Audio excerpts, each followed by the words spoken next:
अरे रूही, तुम तो स्कूल में पढ़ने गई थी ना, तो फिर अचानक यहाँ कैसे? वो आज स्कूल में हाफ डे था, इसलिए जल्दी छुट्टी हो गई। मुझे पता था तुम मुझे नदी पर ही मिलोगी, इसलिए मैं यहाँ चली आई। अब जल्दी से हटो और मुझे कपड़े धोने दो। इतनी देर हो गई है और अभी तक ये लड़की नदी से कपड़े धोकर नहीं लौटी। जरा नदी पर जाकर देखूं तो सही, वहाँ क्या चल रहा है। मंजू नदी किनारे जाकर देखती है कि रूही उसे कुछ सिखा रही है। अच्छा, तो ये सब चल रहा है। पहले तो ये जूही की बच्ची मेरी बेटी से घर के काम कराती, और तो और मेरी बेटी को अपनी मीठी चुपड़ी बातों में फंसाकर पढ़ाई लिखाई सीखी जा रही है। ये कल की आई छोकरी मेरी आंखों में धूल झोंककर मुझे ही बेवकूफ बना रही है। आज इस लड़की का मैं ये किस्सा ही खत्म कर दूंगी। मंजू गुस्से में तमतमाते हुए, अच्छा तो ये सब चल रहा है यहाँ, और रूही तू यहाँ क्या कर रही है? तुझे तो स्कूल में होना चाहिए था ना। मैं तो बस जूही को वो बस ऐसे ही। अच्छा, तो यहाँ मुझसे छुपकर पढ़ाई लिखाई सीखी जा रही है। रूही, मैंने तुझे कितनी बार कहा है कि इस लड़की से दूर रह।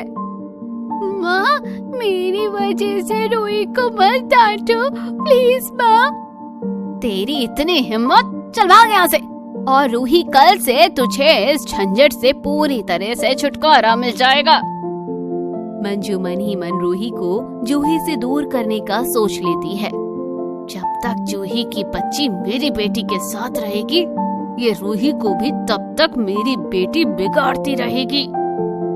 अब तो एक ही रास्ता है इन दोनों को अलग करने का। मंजू उसी पल अपने भाई को फोन लगाती है और फोन लगाने के बाद रूही से जाकर बोलती है, रूही, परसों तेरे मामा शहर से आने वाले हैं। तुझे मैं उनके साथ शहर में पढ़ाई के लिए भेज रही हूँ। क्या? पर माँ, ये सब क्यों और अचानक इस तरह से? हाँ, यहाँ रहकर क्या करेगी? इस जूही के साथ मिलकर जिंदगी बर्बाद करेगी। वहाँ अच्छा स्कूल है और तुझे आगे बढ़ने का मौका मिलेगा।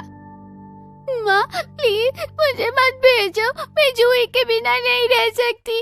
आप जो कहोगी मैं करूँगी। मैं जूही से बात भी नहीं करूँगी और उसका कोई भी काम नहीं करूँगी। प्लीज माँ, मान जाओ ना। बहुत हो गया नाटक तेरा। तेरे लिए क्या सही है क्या नहीं, इसका फैसला मैं करूँगी।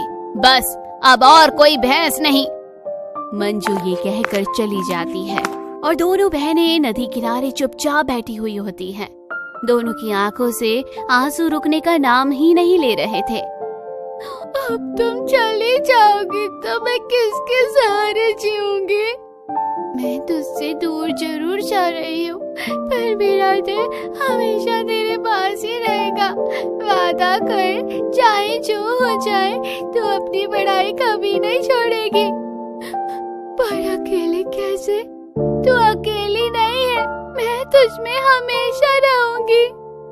अगले दिन रूही के मामा घर आकर उसे अपने साथ शहर के लिए ले जाने के लिए निकल जाते हैं। रूही बस में बैठी हुई होती है और जूही हाथ हिलाते हुए बस के पीछे दौड़ रही होती है, और देखते ही देखते रूही उसकी आंखों के सामने से ओझल हो जाती है। रूही, मैं अब तुम्हारे बिना कैसे रहूंगी? रूही के चले जाने के बाद उसकी सौतेली माँ ने उसे अब और भी ज्यादा परेशान करना शुरू कर दिया था। एक दिन जूही को बहुत तेज बुखार हो जाता है और वो काम नहीं कर पाती। देखो तो महारानी अभी तक कैसे लेटी पड़ी है। अरे कुछ काम धाम करना है या नहीं, या आप सोती रहेगी? माँ, मेरी तबीयत ठीक नहीं है, मुझसे आज कोई भी काम नहीं हो पाएगा। ओहो, देखो तो कैसे बहाना बना रही है। अरे तूने क्या मुझे बेवकूफ समझा है? अरे अच्छी भली तो दिखाई दे रही है।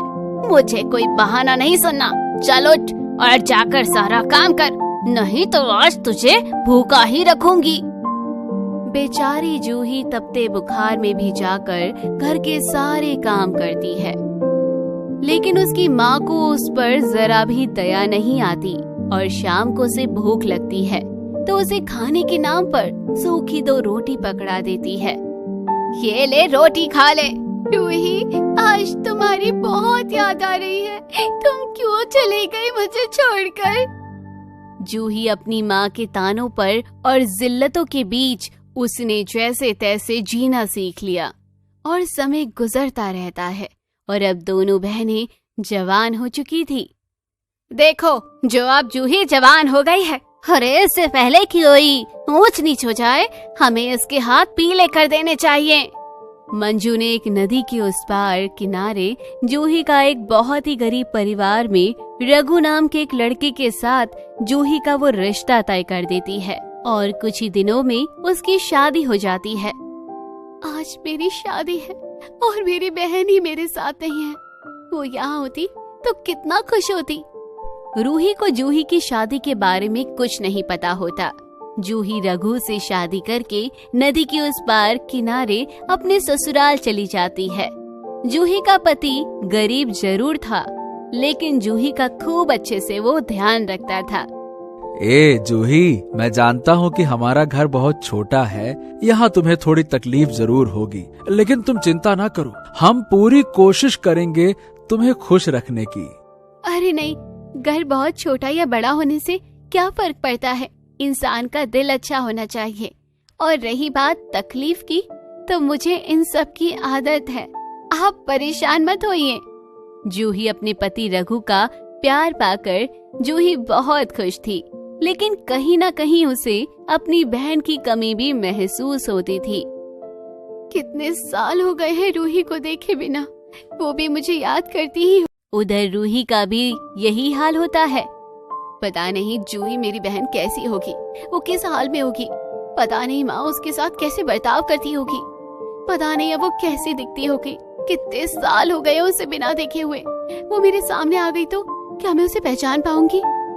कुछ ही दिनों बाद रूही की पढ़ाई पूरी हो जाती है और वो अपनी पढ़ाई पूरी करने के बाद अपने गांव वापस आ जाती है। तो उसे पता चलता है कि जूही की शादी हो चुकी है।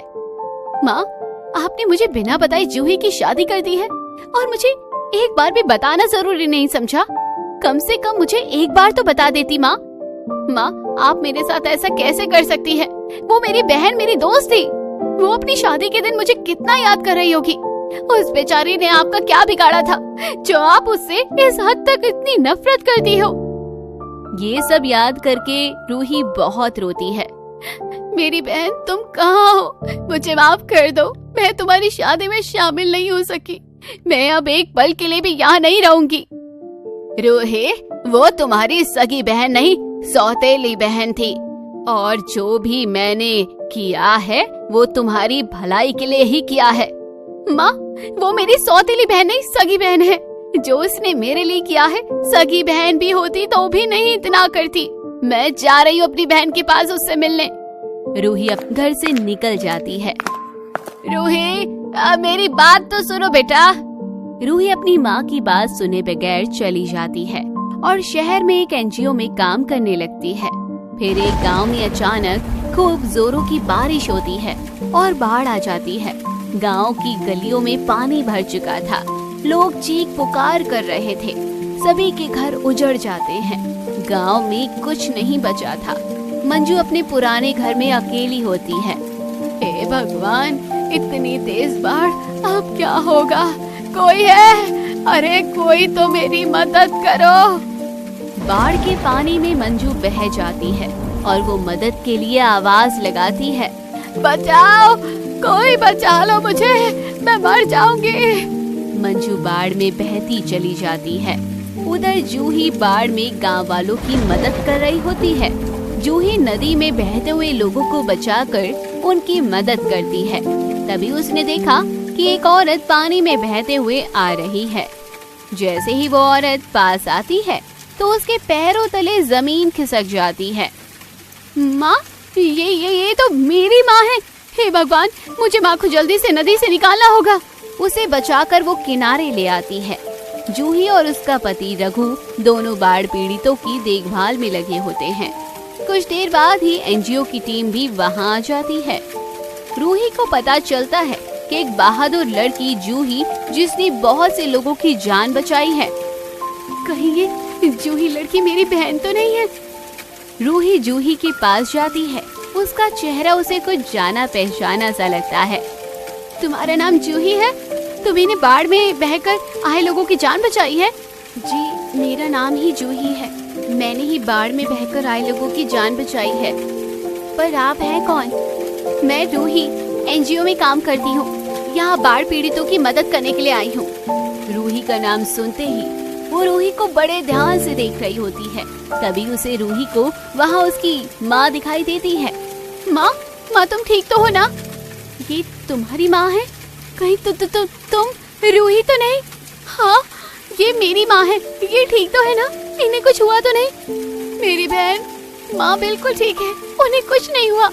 ये बाढ़ में बहकर आ गई थी। इसका मतलब तुम जूही हो मेरी बहन। मैं तुमसे मिलने के लिए कितना तरसी हूँ, बता नहीं सकती। कुछ कहने की जरूरत नहीं, आज तो मुझे मिल गई है। मुझे सब मिल गया, मुझे और कुछ नहीं चाहिए अब। मुझे बाद में पता चला कि तेरी शादी हो गई है। अरे जीजू से तो मिलवा, वो कैसे दिखते हैं? रघु पास खड़ा हुआ सब देख रहा होता है। तेरा प्यार ही मेरी ताकत था जो दोनों बहनों को मिला दिया। तभी मंजू को भी होश आ जाता है और वो अपने सामने अपनी दोनों बेटियों को देखती है। तो देखा माँ, जिसे आपने अपनी बेटी नहीं माना, आज उसी ने अपना बेटी होने का फर्ज निभाया। उसी ने आपकी जान बचाई है। अब भी वक्त है, जूही को अपनी बेटी मान लीजिए। क्या आप माँ बनकर अपना फर्ज नहीं निभा सकती? मंजू को अपने किए पर बहुत अफसोस होता है और वो जूही से माफी मांगती है। तुमने मुझे बचाया और मैंने तेरे साथ इतना कुछ किया। बेटी, मुझे माफ कर दो। अब मैं तेरे साथ और कुछ नहीं करूँगी। अब से मेरी एक नहीं, दो बेटियां हैं। आज मुझे मेरी माँ और बहन मिल गई, बस मुझे और कुछ नहीं चाहिए। रिश्ते खून से नहीं, दिल से बनते हैं, और अगर दिल में सच्चाई हो तो दुनिया की कोई भी ताकत प्यार को बांट नहीं सकती। तो दोस्तों, इसी के साथ कहानी भी यहीं खत्म होती है। कहानी कैसी लगी कमेंट बॉक्स में जरूर बताइए। चैनल को अभी तक सब्सक्राइब नहीं किया है तो जरूर कर लीजिए।